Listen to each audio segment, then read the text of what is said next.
이 시간 저희들에게 주신 하나님의 말씀은 시편 112편 6절부터 8절까지 말씀입니다. 그는 영원히 흔들리지 아니하며 의인은 영원히 기억되리로다. 그는 흉한 소문을 두려워하지 아니하여 여호와를 의뢰하고 그의 마음을 굳게 정하였도다. 그의 마음이 견고하여 두려워하지 아니할 것이라. 그의 대적들이 받는 보응을 마침내 보리로다. 아멘.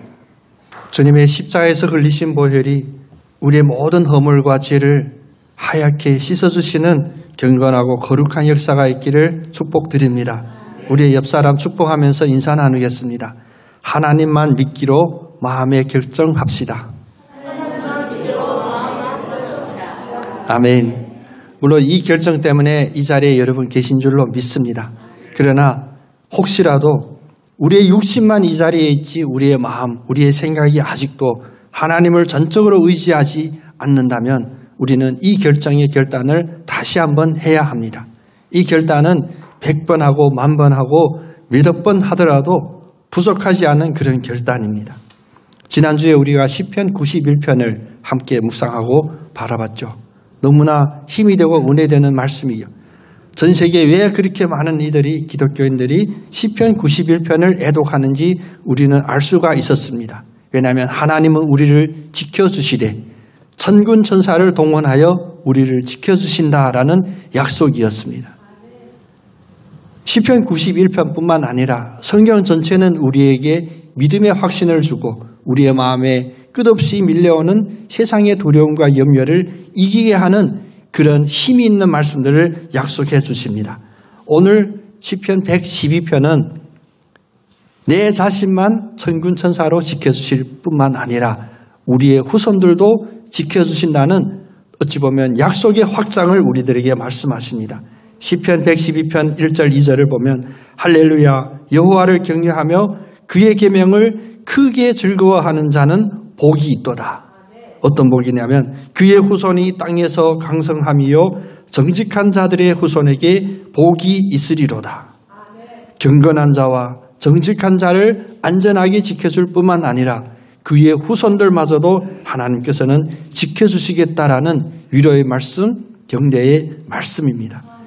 이런 하나님의 성경을 우리가 읽지 않고 어떤 책을 읽겠습니까? 세상에 어떤 책이 우리에게 이만큼 확실하고 이만큼 담대하게 할 수 있는 그런 말씀의 언약을 해줄 수 있겠습니까? 하나님을 동향하고 성경을 읽고 기도하고 찬양 드려야 할 때는 다른 이유가 없습니다. 왜? 그 하나님이 바로 나의 하나님이 되기 때문입니다. 또 그 하나님의 약속은 언제나 반드시 성취되기 때문입니다. 나에 대한 축복, 우리의 자손에 대한 축복, 특별히 내가 알지 못할 100년 이후, 200년 이후, 오랜 역사 이후의 미래에 대한 축복마저도 우리에게 약속하셨으니 우리의 마음에는 담대함이 있고 두려움이 없어야 하는데 사실 현실은 그렇지 않습니다. 우리가 하루 동안 24시간으로 계산해 본다면 잠자는 시간 그 이외의 모든 시간 속에서 우리가 곰곰이 돌아보면 얼마나 담대함으로 살았는지 계산해 보기가 두려울 정도입니다. 우리의 눈에 보이고 우리의 귀에 들리는 모든 소식들마다 다 걱정하게 하고 염려하게 하고 심지어 두렵게 하는 그런 세상입니다. 얼마 전에 저도 유튜브에서 너무나 마음 아픈 그런 제목 자체가 마음 아픈 것을 보았는데 절대 아이를 낳지 마라 이런 이야기 있더라고요. 왜 현실로만 따지면 여러 가지 현실의 문제들을 이길 힘이 없기 때문에 포기하는 것들이 너무나 많이 있습니다. 그래서 이제는 미래에 대한 생각도 끊고 심지어는 우리가 내 자신이 오늘 하루에 대한 문제 때문에 내일의 일마저도 생각하지 않는 믿음이 있어서가 아니라 포기하고 이제는 그냥 내버려두는 그러한 인생들도 많이 보게 됩니다. 성경은 우리들에게 하나님의 축복의 약속을 해주셨지만 이 축복의 약속이 이루어지는 그 과정을 보면 하나님께서는 결코 그냥 믿으면 당장 모든 것이 내 뜻대로 잘 될 것이다 라고 이야기하지를 않아요. 하나님의 크신 역사가 일어나기 직전에는 반드시 큰 두려움이 닥쳐오는 것도 영적인 규칙입니다. 혹시라도 지금 이 순간 세상을 바라보고 우리 가정을 바라보고 내 자신을 바라볼 때 두려움이 가득한 그 순간이라면 여러분 담대하십시오. 하나님이 새롭게 축복해 주실 새로운 역사를 써주실 시작을 선포하신 것으로 받아들여야 합니다. 마태복음 28장 4절에 보면 예수님이 십자가에 달리시고 죽으시고 장사를 지낸 후 그 무덤으로 찾아갔던 막달라 마리아와 또 다른 마리아의 이야기가 나옵니다. 그 무덤은 군인들이 지키고 있었고요. 이 두 여인과 또 다른 이들이 그 무덤에 찾아갔을 때 어떤 일이 일어났습니까?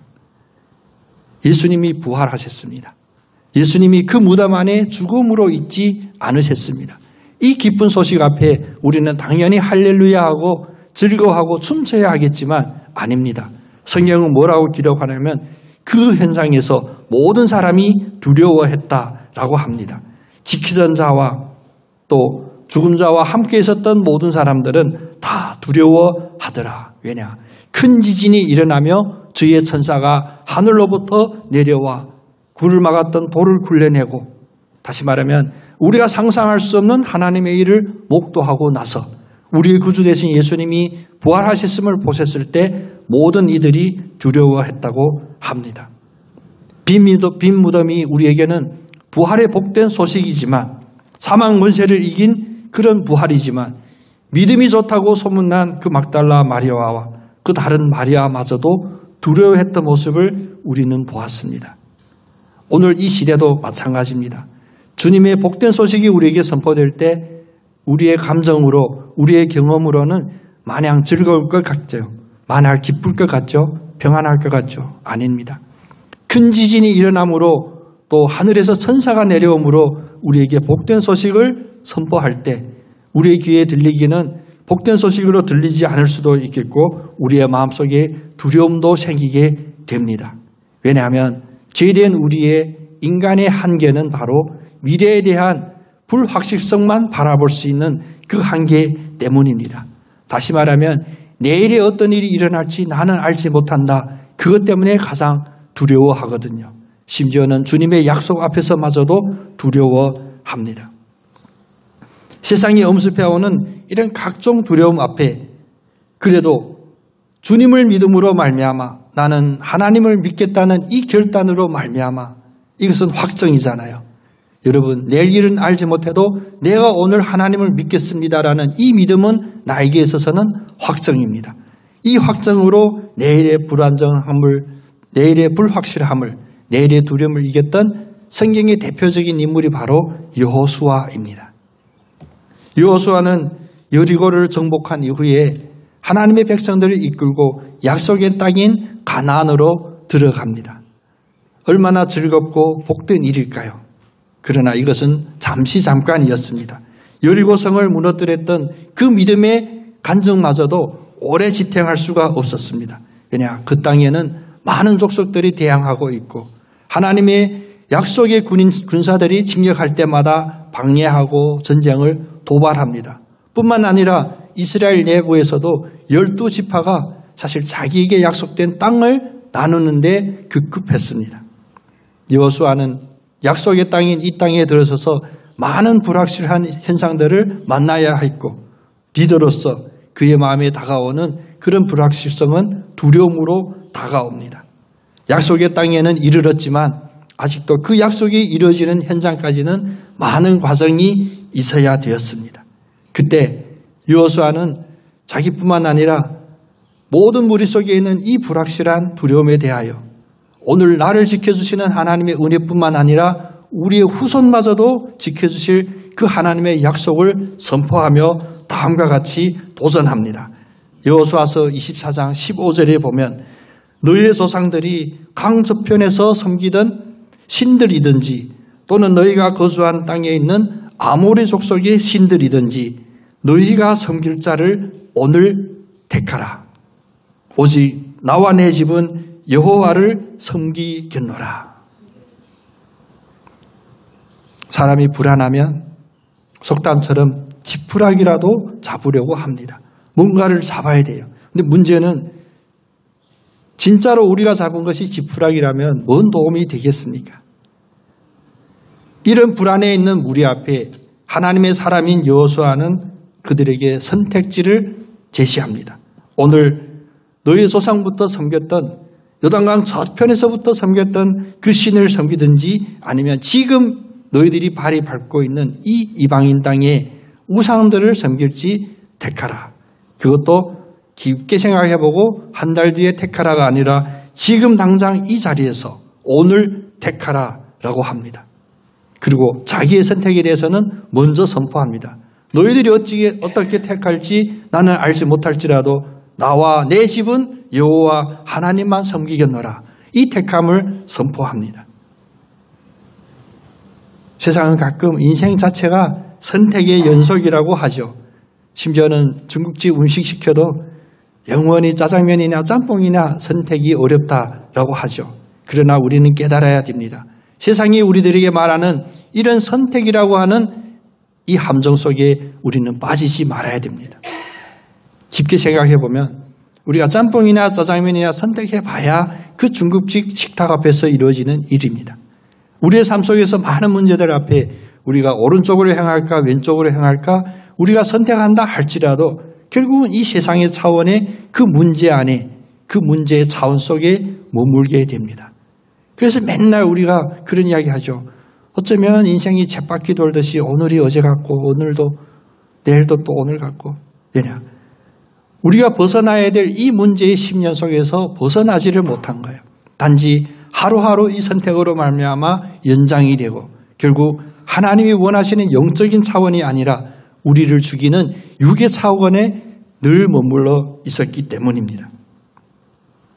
선택은 지금 우리가 처한 이 환경 속에서 그나마 가장 선한 것, 그나마 가장 좋은 것을 선택하는 것이 아닙니다. 오늘 여호수아의 이 고백으로 말미암아 우리가 문제의 그 함정에서 그 웅덩이에서 벗어나는 그런 복된 여러분 되시기를 원합니다.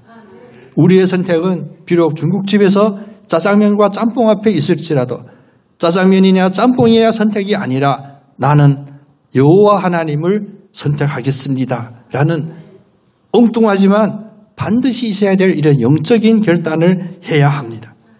다양한 선택지가 있는 상황 속에서 오직 여호와를 선택해야만 바로 문제의 이 차원에서 벗어나게 되는 것입니다.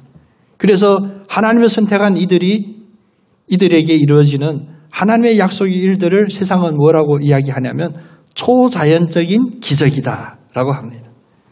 자연적인 기적이다 그러면 그러나 이 세상에서 선택해야 더 좋은 결과를 낳았다고 할 수 있지만 이 세상에서는 이해할 수도 없고 감히 상상할 수도 없는 그런 일들이 이 현실에서 일어날 때 세상은 초자연적인 기적이다 라고 합니다.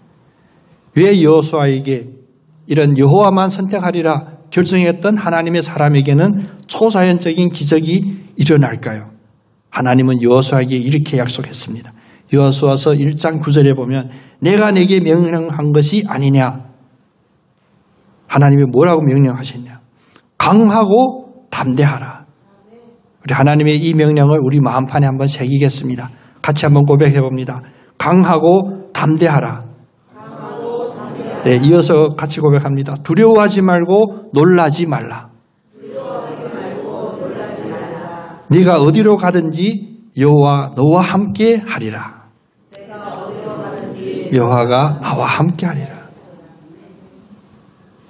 세상은 어떠한 자격증이든 기술을 검증하는 고시에도 이런 선택사항은 없습니다. 여호와를 선택하여 두려워하지 않고 놀라지 않고 그 하나님이 함께 합니다라는 것을 근거로 지시하는 그 어떤 학문도 기술도 없습니다. 우리 인생에 펼쳐지는 많은 선택 앞에서 우리가 선택의 함정에 빠지지 말아야 될 줄로 믿습니다. 우리의 상황 앞에 그 어떤 선한 그나마 가능성이 있어 보이는 합리적인 선택이 아닌 이 상황 자체를 아예 뛰어넘는 하나님을 선택하는 그런 선택으로 나가는 우리의 복된 인생이 되기를 원합니다. 언젠가는 어느 때인가는 어느 자리에서든 간 이 한 번의 전환점이 우리에게 반드시 있어야 됩니다. 우리가 이 세상의 삶을 나그네 삶이라 하고 우리 인생의 여정의 그 종점에는 하늘나라가 있다고 고백하지만 이 길이 처음부터 끝까지 나그네의 삶으로 곤유한 삶으로 걸어가는 것이 아닙니다. 반드시 하나님을 선택하는 이 결정적인 선택이 있었을 때 나그네의 삶 속에서 내적으로 외적으로 변화시켜 주시는 하나님의 변곡점이 나타나게 됩니다. 그리고 그 한 번의 역사가 우리들에게 평생 내내 선한 영향력을 미치게 하고 가끔 우리가 또 다른 잘못된 선택에 빠져들 때 다시 상기하게 하시는 그 믿음의 영적인 기억이 우리에게 남게 됩니다. 그래서 하나님 앞에서는 단지 네, 그렇습니다. 아멘 이라고 대답할 수 있는 우리의 복된 삶이 이어지기 때문입니다. 우리에게 다양한 선택 앞에서 우리 마음을 두렵게 할지라도 우리는 항상 변하지 않는 이 믿음의 결단의 대답으로 대응하기를 원합니다. 내게 무슨 일이 일어나든지 나는 하나님과 함께 할 겁니다. 절대 뒤로 물러서지 않겠습니다. 상황이 힘들어도 하나님을 포기하지 않겠습니다. 아무리 상황이 복되고 여유로워도 하나님을 버리지 않겠습니다. 그러려면 이 마음의 결단을 이루려면 일단 지금 잊지 말아야 될 자리에서 일어나셔서 있어야 될 그 자리로 나아가야 합니다. 광야에서는 이 믿음의 결단이 매일매일 이어질다 할지라도 그 자리에 계속 머물고 있습니다. 오히려 강 건너 불확실한 그 가나안 땅을 바라보면서 두려워하고 근심하는 여호수아와 그 믿음의 이 세대들이지만 있어야 될 자리에 들어갔을 때 하나님을 향한 이 믿음의 결단, 이 믿음의 선택이 그들에게 복된 열매로 맺어지고 나타나게 됩니다. 내가 나와야 될 그곳을 나오기 힘든 것 우리의 죄된 인간의 모습이기도 하죠. 얼마 전부터 어느 한 분이 갑자기 교회에 나오게 됐어요. 지금도 이 자리에 앉아 계시는데 왜 그랬을까? 세상적으로 보면 그것은 자기의 결정이라고 말할 수가 있습니다. 내가 아는 지인이 간절하게 문자하고 교회 꼭 나와야 돼 여러 가지 하니까 예의상 나올 수도 있어요. 그러나 이것은 결정적인 선택이 결코 아닙니다. 얼마 전에 그 어머님과 함께 자리했더니 깨달았어요. 이 결정은 하나님이 해주시기에 하신 결정이에요. 우리가 몰랐던, 본인도 잘 몰랐던 장모님의 그 기도, 그것도 어제부터 시작한 기도가 아니라 오랜 시간 동안 기도해 주셨던 그 기도. 부모님의 마음이 아니라 하나님의 마음입니다. 우리가 있어야 될 자리에서 나오지 않을 때 세상이 우리에게 준 경험, 세상이 우리에게 준 학문적인 지식 결코 그 자리를 벗어날 수가 없습니다. 또다시 초자연적인 기적이 일어날 때 그것은 바로 하나님이 역사해 주셔야 합니다. 그러나 하나님은 결코 우리의 선택의 순간순간마다 하늘에서 뻥 하고 떨어지는 그런 은혜나 이 땅이 갈라지는 지진으로만 우리에게 계시하는 것이 아니라 우리가 무심코 지나쳤던 우리의 이웃, 우리가 기억에 가물가물했던 옛 친구, 서로 마음에 상처받아서 오랫동안 거래하지 않았던 어떤 사람을 통해서라도 하나님은 이 역사를 반드시 이루어 주십니다. 내가 왜 하나님을 향한 이 선택을 일찍 하지 못했을까? 그런 가책이 우리의 마음에 들 수도 있습니다. 뿐만 아니라 이미 나는 여호와를 선택했습니다라고 신앙생활을 할지라도 우리가 성경을 읽을 때 어느 한 말씀이 우리의 마음을 각별히 찌르는 그런 순간이 다 있을 것입니다. 갑자기 통해의 눈물이 터져나오는 성경 구절이라든지 갑자기 우리의 마음에 한량없는 평안함을 허락해 주시는 그런 찬송가라든지 이 모든 순간은 다 초자연적인 하나님의 만지심입니다. 왜 만지시냐? 내가 선택을 잘했다. 내가 결정을 잘했다. 오로지 이 세상의 창조주이시고 섭리자이신 나 여호와 하나님을 선택하는 것이 가장 좋은 선택이다. 라는 하나님의 만지심입니다. 나의 잘못을 정당화하지 않겠습니다. 이 고백도 우리의 기도 중에 있어야 돼요. 우리가 하나님을 선택하지 않고 세상의 다른 것을 선택하면 그 마음속에는 어둠 때문에 우리 눈에 보이고 우리의 손에 만져지는 것만 우리가 훈련받고 교육받았던 그 가치관 때문에 보이지 않으면 믿지 않으려고 했던 우리들의 마음이었습니다. 그리고 그것을 정당화하려고 했습니다. 왜? 보이지 않으니까.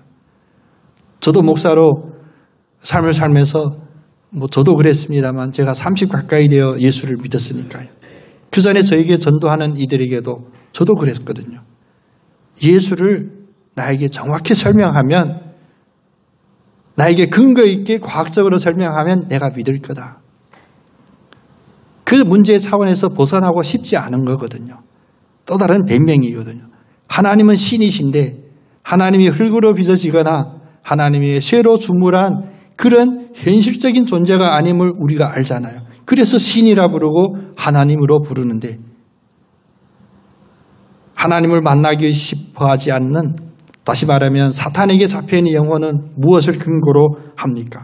정당화하거든요. 신인데 물질로 증명하라고 해요. 제가 다음 주부터 창조과학 세미나 집중훈련 일주일간 갑니다. 25일부터. 왜냐? 저희 교회에 여러분 기도하셔서 우리 교회의 모든 발을 딛고 드나드는 모든 이들의 심령 속에는 우리의 교인이다, 등록 교인이다, 이게 중요한 게 아니거든요. 우리가 여러분이 기도하시고 함께 하니까 이제 우리 반석교회도 젊은이들이 발걸음이 좀 많아졌어요. 제가 사실 4년 동안 기도했거든요. 저에게 가장 가까이 있는 저 한라대학, 저기에는 많은 청년들, 그들이 학교 다니는 3년 혹은 4년 동안 예수를 믿게 할 수 있는 그런 보금자리가 되기를 원합니다라고 기도했거든요. 그들이 우리 교회의 교인이 되어서 나중에 취직하고 교회에 11조하는 교인, 그런 차원이 아니라 그 아이들에게 우리 교회가 할 수 있는 일을 위하여 기도했는데, 지난주 목요일 한라대 CCC라고 하는 그 기독교 동아리가 있습니다. 그 30명이 모일 장소가 없어서 고민하다가 저랑 만났습니다.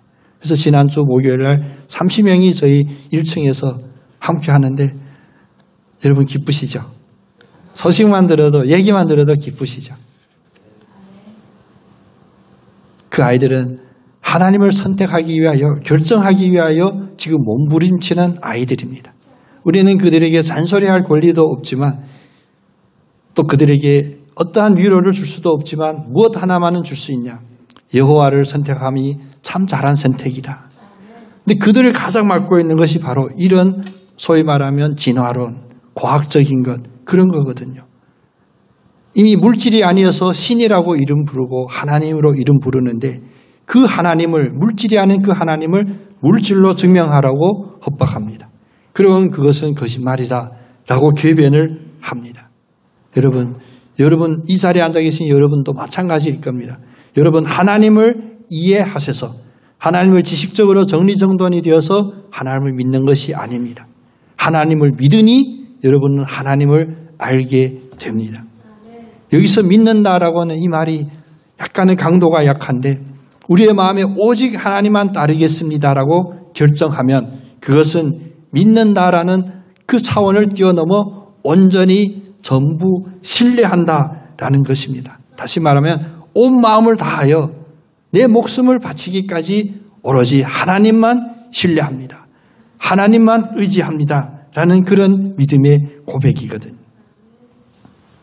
물론 이 고백은 우리들에게 또 다른 어려움을 옵니다. 이제 청문 형제한테도 함께 했지만, 이제 예수 믿기로 고백하고 교회에 출석하고 나 이제 예수 믿겠습니다 고백하면 선전포고거든요. 누구에게 하는 선전포고입니까? 바로 하나님을 대적하는 어둠의 사탄에게 하는 선전포고예요. 사탄에게 잡혀있으면 사탄은 자기 졸개라 건드리지 않아요. 사는 게 무난하고 큰 문제, 풍파가 없습니다.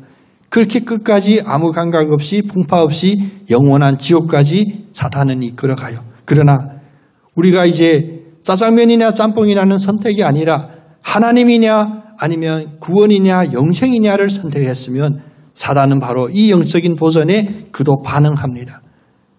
이유 없는 어려움이 생기게 되고요.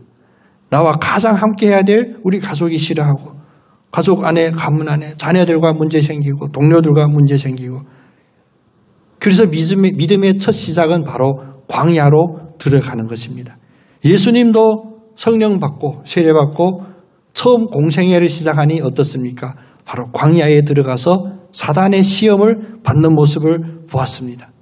때문에 여러분, 이 영적인 시험, 이 영적인 곤고함 두려워하지 마십시오. 이스라엘 민족이 애굽에서 출애굽하여 광야에 머물렀던 그 과정, 우리에게 반드시 있어야 되는 그 과정입니다. 그 과정 속에서 우리가 무엇을 하냐? 오직 하나님만 선택합니다라는 나의 선택에 대한 믿음의 확증들을, 소중한 약속들을 덧입혀 주시는 귀한 연단의 시간입니다. 요즘 여러 가지 뉴스 때문에 너무나 마음이 무겁죠. 우리는 사실을 모르기 때문에 그냥 뉴스만 보면 큰일 난 것 같아요. 그러나 더 이상 거기에 관심이 없어도 됩니다. 왜냐? 나는 하나님만 믿기로 결정하면 하나님께서는 모든 것을 주관하여 주시고 심지어는 악의 수단마저도 하나님의 손에 잡혀 있는 줄 우리는 믿습니다. 결코 믿음의 이 결단은 그 다음 여정에 쉽지 않은 것을 우리에게 예고해 주죠. 쉽지 않은 이 믿음의 여정에 대하여 우리가 지금 사순절 기간입니다만 예수님께서는 어떻게 표현했냐? 세상적인 표현이 아닌 예수님의 특별한 계시로 이렇게 표현합니다. 요한복음 6장 53절부터 그 뒤에 보면 진실로 진실로 너희에게 이르노니 인자의 살을 먹지 아니하고 인자의 피를 마시지 아니하면 너희 속에 생명이 없느니라. 내 살을 먹고 내 피를 마시는 자는 영생을 가졌고 마지막 날에 내가 그를 다시 살리리라. 우리가 예수를 믿겠습니다. 하나님만 온전히 신뢰하겠습니다라고 고백하면 어떤 사람이냐? 바로 예수님의 살을 먹고 예수님의 피를 마시는 일입니다. 이거 무엇입니까? 희생의 기반이 되어 있는 거거든요. 우리가 희생할 수 없는 그 희생을 주님께서 우리를 대신하여 희생하신 거예요. 우리의 복된 삶이 내가 운이 좋아서 내가 그나마 하나님 앞에 쌓은 게 많아서가 아닙니다. 예수 그리스도가 저 십자가에서 우리에게 살을 내주고 피를 내주셔서 우리가 하루 세끼 삼시세끼 밥으로 사는 것이 아니라 바로 주님이 주신 살과 주님이 주신 피를 마심으로 우리는 이 광야의 여정을 걸어갈 수가 있는 것입니다. 다시 말하면 생명의 대가로 우리는 이 믿음의 길을 걷고 있습니다. 주님은 왜 십자가에서 이 사랑을 우리에게 계시해 주셨을까? 시간이 임박하거든요. 시간이 임박하거든요. 우리가 하나님의 뜻에 완전히 굴복하는 것, 오늘 이 순간 우리가 결단을 다시 한번 확인하더라도 늦지 않습니다. 그러나 오늘을 놓치면 우리에겐 더 이상 시간이 없을 수도 있습니다. 우리에게로 다가오신 주님도 바로 우리에게 선포했던 첫 메시지가 무엇입니까? 때가 찼으니 회개하고 복음을 믿으라. 회개하고 구원을 받으라. 인자의 영광 받을 때가 가까이 왔느니라. 주님의 모든 메시지 속에는 바로 시간에 대한 이런 절박함이 담겨져 있었습니다. 노아 홍수의 시대, 역사적으로 따지고 보면 그 시대가 그 시대 상황에서는 결코 궁핍한 시대가 아니었어요. 노아가 그 가문이 그 노아 방주, 큰 배를 짓는 것에서 우리가 간접적으로 볼 수도 있지만 그 당시 사람들은 힘도 있었고 능력도 있었고 물질도 풍부했습니다. 그런데 하나님이 때가 가까이 왔다라는 그 선포 앞에 그 누구도 반응하지를 않아요. 노아와 노아 가정을 제외하고는. 왜냐? 내가 지금 누리고 있고 내가 지금 가지고 있는 것이 넉넉하니까요. 그러나 하나님의 때가 찼으니 하나님의 영광이 드러날 그 때가 임박했느니라. 이 말씀은 결코 우리에게 준엄하게 다가와야 될, 여러분 몸소리치도록 경외해야 될 그런 경고의 말씀인 줄 믿습니다. 왜 세상의 모든 어떤 시스템이나 모든 관계 속에 왜 다 문제만 많을까? 여러분 생각할 때 하나님의 그 마음을 생각해 보기를 원합니다. 우리에게 문제가 없으면 하나님을 선택하지 않는 이 원죄로 가득 차 있는 인간에게, 교만으로 가득 차 있고 자기 자신감으로 가득 차 있는 인간에게 문제가 생겨야만이 우리가 다시 우리의 선택을 되돌아볼 수 있기 때문입니다. 다가오는 어려움 다들 예상하죠. 전문가들은 하는 일이 바로 다가오는 어려움만 예상하는 것이 전문가들이 하는 일들입니다. 또 마지막 때를 향하여 더 빠르게 달려감도 우리는 보고 있습니다. 지난주 목사님들 몇 명 만나서 다음 세대 어떤 세미나를 준비하는 모임이었었는데 저도 뉴스로 들었지만 저도 이제 나이 문제가 있나 봐요. 챗 GPT에 대해서 그냥 뉴스만 알았지 해보지는 않았는데 그중에 목사님이 알려주시는 거예요. 목사님 이게 설교도 준비해 주십니다. 그래서 해봤어요 진짜. 시편 112편 6절부터 8절로 설교 준비해 주세요 했더니 나름 막 이만큼 설교문이 나와요. 여러분의 표정에서 느낄 수 있는데 목사들도 이제 위기감을 느껴야 돼. 이제는 컴퓨터가 AI가 설교할 시대가 다가오는 듯 합니다. 그러나 이건 뭡니까? 마지막 때가 점점 가까워옵니다. 주님이 다시 오실 그때를 영접할 우리들에게 사는 게 더 편해졌어. 모든 것을 다 핸드폰에 의지하고 컴퓨터에 의지하면 될 거야 라는 그런 선택이 아니라 큰일 났다. 이제 점점 내가 하는 일이 줄어듭니다. 나의 주권이 점점 빼앗기고 있습니다. 어쩌면 하나님께서 우리를 받으시기에 가장 합당한 그때로 우리를 몰아가는 것이 아닌가 생각합니다. 우리의 마음속에 주님이 가까우심이 느껴지신다면 그래서 오늘 하루의 삶 속에서 주님이 없으면 저는 살 수 없습니다라는 그 고백이 나도 모르게 생겨난다면 혹은 내 주변에 부모님이나 또 자녀들이나 혹은 주변에 있는 어떤 친지나 심지어는 내가 모르는 사람을 통하여서도 예수 믿으세요라는 이 메시지가 나에게 전해온다면 우리는 깨달아야 합니다. 주님의 때가 가까이 왔고 내가 반드시 결단해야 될 이 절체절명의 시기가 나의 앞에 왔다. 이 믿음의 결단이 있을 때 여러분도 복받고 여러분의 후손에게도 주님이 약속하신 그 복이 반드시 요요할 줄로 믿습니다. 두려움이 많으십니까? 두려움이 많을수록 오직 하나님만 의지하겠습니다. 하나님만 믿기로 결정하겠습니다라는 이 믿음의 결단의 때인 줄로 믿습니다. 이 결단으로 두려움을 이기시고 승리하는 우리 모두에게를 간절히 소원합니다. 기도하겠습니다.